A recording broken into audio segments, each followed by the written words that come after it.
Good morning to you all, friends. I'm here to bring a story from Lancashire of faith witness against fracking. And here we are, January this year, I think, a very small handful of friends and one or two others in a silent vigil at the gates of the Quadrilla fracking site at Preston New Road near Blackpool. What does not come across in this photograph is the clamorousness of the place, the constant flow of motor vehicles on the A road in front of the gates, the horns from those cars honking their support, the protectors' whistles blowing back in gratitude to the cars. And I use the word protectors deliberately. It tells us something about how those people view the work that they're doing there at the Quadrilla site 365 days a year. So the protectors blowing their whistles back in response to the cars, the noise of police changing shifts, the hubbub of conversations somewhere in the background, the amplified music somewhere else, and in the background, the sirens from the fracking pad.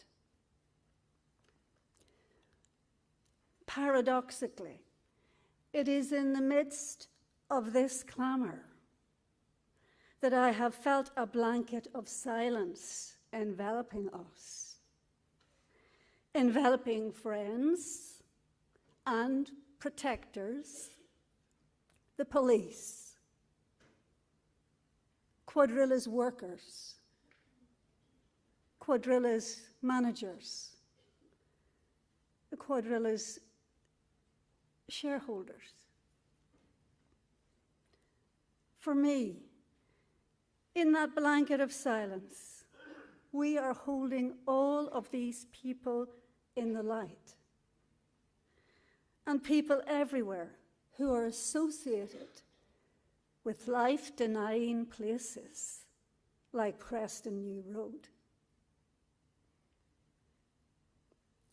Friends, for me, climate change is a wound, a rupture in the sacred relationship between the human community and the rest of the earth community. Sitting in silence by the gates of a fracking site, upholding the sacredness of life and protecting our air, our water, and our soil, the very building blocks of life, is for me both a healing action and a radical action. Douglas Gwynn, an American friend, in his book, A Sustainable Life, says the following brazen words. The religious society of Friends, at least in North America and Britain, is firmly embedded in a white middle-class frame of reference and unsustainable habits of consumption. Friends, that is me. Douglas Gwynn is talking about me, and I am grateful to him for his plain speaking. Because the first step towards healing our sacred relationship with the earth has to be facing our own complicity in harming it and still feeling worthy to act. I know that many of you feel as I do, and I know too that we often say to one another that we must put our own house in order first. Yes, indeed, we must get on with that. But I have come to understand that we cannot wait until our own house is in order before we act in the world.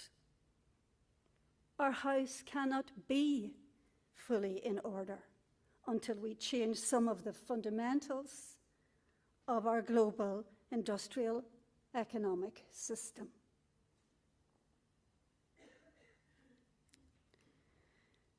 Buying less stuff, eating vegan, buying local, selling our cars, walking, using the bus, switching to renewables, these are also radical actions. These are indeed very big steps for us as individuals. Not easy for some of us and impossible for others. But alone, they are not sufficient. John Woolman's life teaches us that it is the fundamentals of the system that we have to change, working together with others. On top of that list of fundamentals in our global system is the assumption that the extraction and burning of fossil fuels is still somehow acceptable, even prudent for energy security.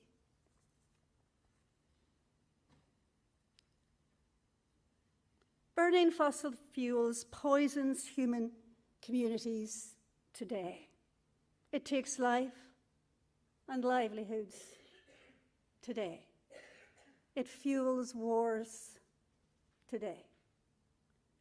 It destroys habitats and ecosystems today. It depletes the Earth's very immune system, Earth's ability to renew herself for future generations. Burning fossil fuels can never be acceptable or prudent. And high-pressure hydraulic fracturing of shale rock for gas is at the very most hazardous end of fossil fuel extraction. So,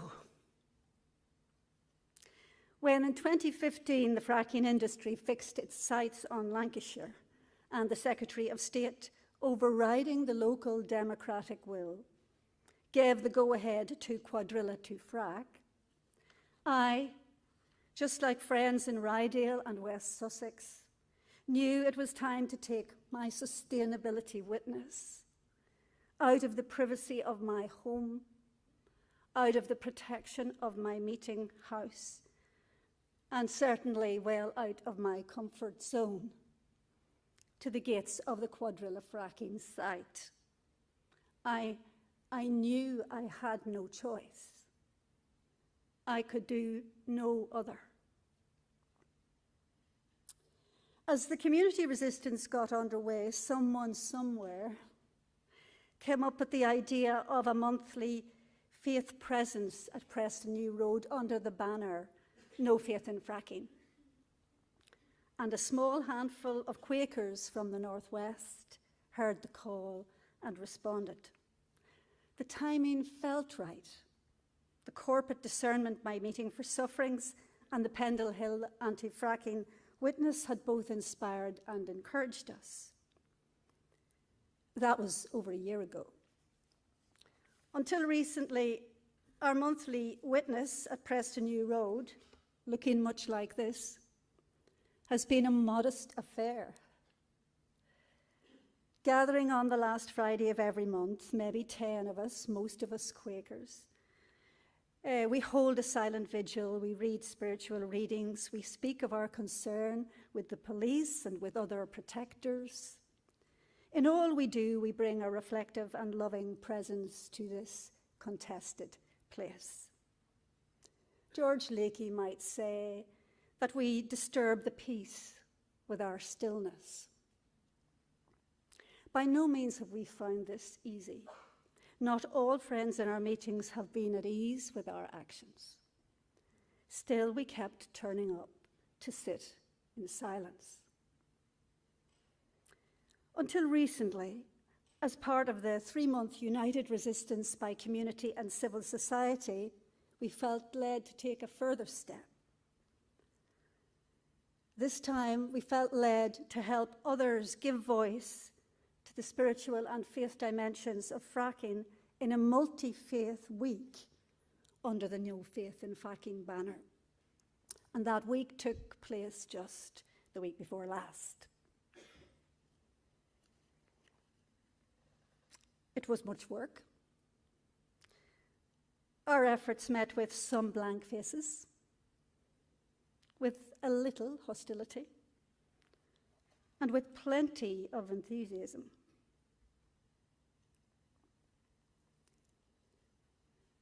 The week was indeed a joyful celebration of the sacredness of life, which is what we had set out to do. A joyful celebration of the sacredness of life expressed through different faith voices and different spiritual practices, working respectfully with both the police and the seasoned protectors, the 365-day-a-year protectors, who bring us a different and sometimes a confrontational style to their direct action.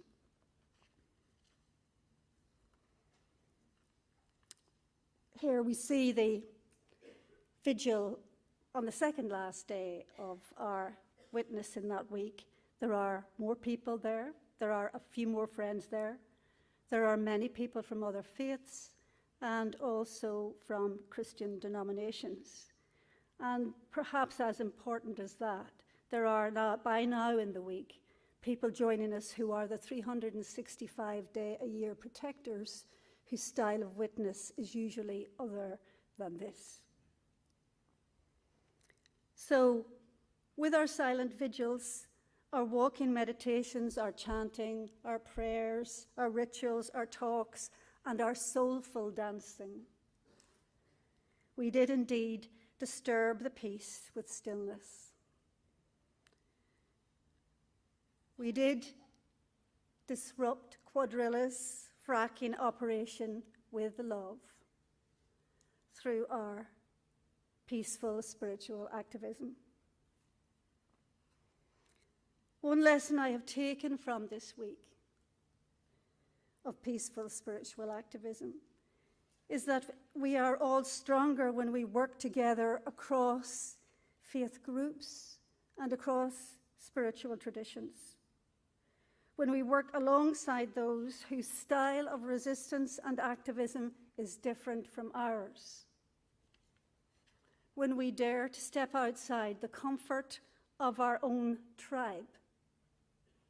When we dare to live adventurously, to live faithfully.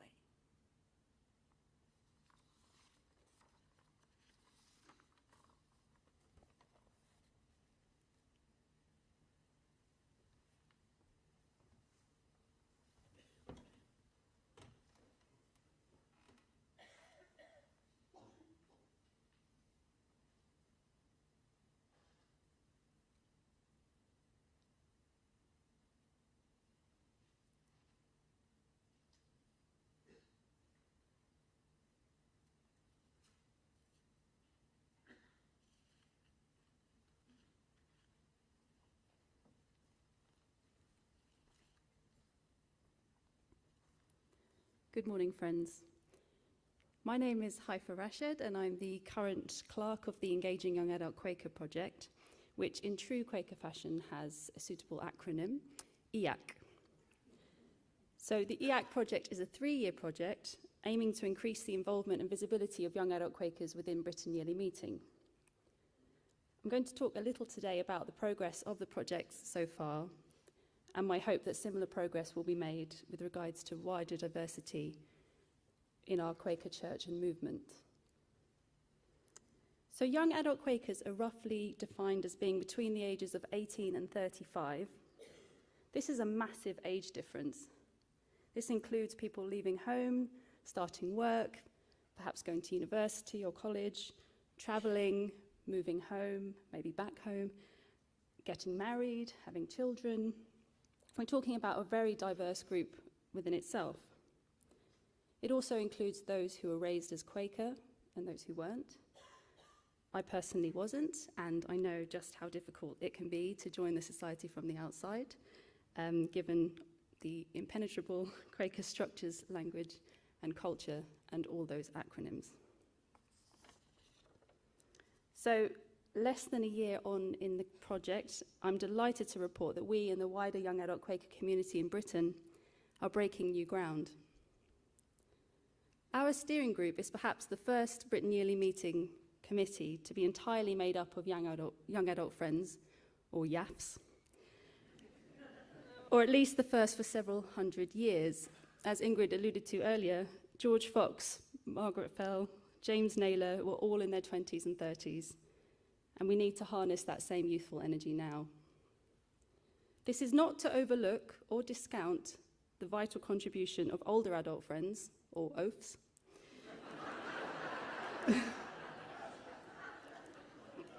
but rather to acknowledge that the inclusive Quakerism that we all aspire to is an intergenerational one where we can all share our experiences, hopes, and ideas respectfully together in beloved community. So, some really exciting examples of the progress the project's made thus far include the fact that Yearly Meeting has just appointed 2 young trustees, as we heard earlier. This is a truly significant step in improving involvement in the decision-making of our organisation. Quaker Life Central Committee and Quaker Peace and Social Witness Central Committee are both starting to think radically about how they work and whose voices are at the table. On top of that, EAC has been working within Friends House to communicate Quakerism more effectively, particularly in the digital space. So we have seen the number of people seeing BYM tweets each month, also known as Twitter reach, increased from 100,000 to 300,000 a month. We've also been funding and supporting the Young Quaker podcast, which recently made national news, broadcasting a meeting for worship. That is a key example of how young adult friends are choosing to communicate in innovative ways, sharing and celebrating their faith with a wider audience. So when friends wonder, where are the young adult friends? The answer is, we are at Young Friends General Meeting, which is seeing increased engagement, including its highest level of attendance in 10 years in Bristol last year. We are at 8 vibrant young adult Quaker groups across the country, such as the Younger Quaker Worship Group here in London. We're also involved in other ways, such as with children and young people's work, for example. We are at local meetings too, and we are here today at Britain Yearly Meeting. And if you are a young adult friend, you feel you define yourself as such, and would like to stand up and give us a wave.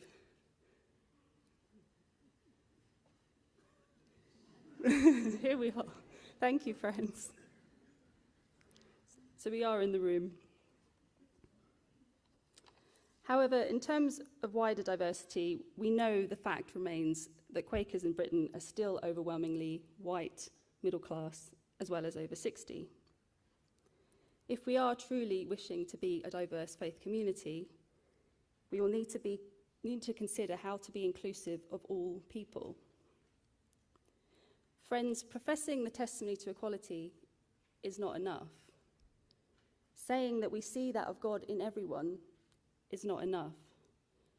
We are talking the talk, but in order to act with integrity, our thoughts, words, and deeds must be in alignment.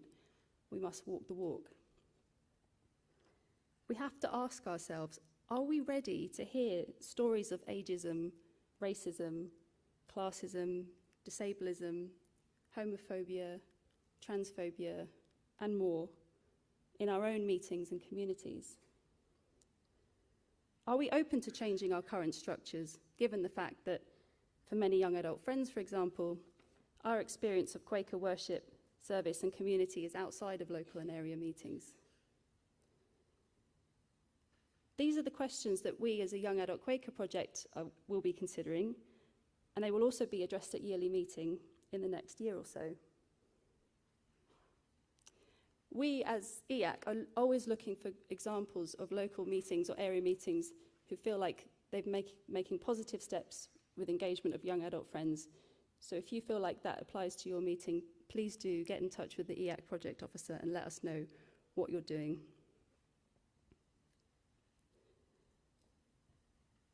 Diversity is starting to be addressed within the yearly meeting. You may have seen the Power and Privilege Toolkit, for example, and I know there is work being done, which is fantastic. However, it is clear there is still a vast amount of work to be done, both internally within the Religious Society of Friends, as well as externally within our local communities and the wider world. In this broader context of hashtags such as #MeToo and Black Lives Matter, we must seize this opportunity to listen to those who feel marginalised in our meeting spaces, acknowledge our privilege, challenge our own prejudices and biases, open our hearts and minds to new ideas and possibilities of how to be a more inclusive, accessible, and welcoming faith community for all. That is our challenge, friends. It is also our opportunity, and I'm hopeful that we are ready for it.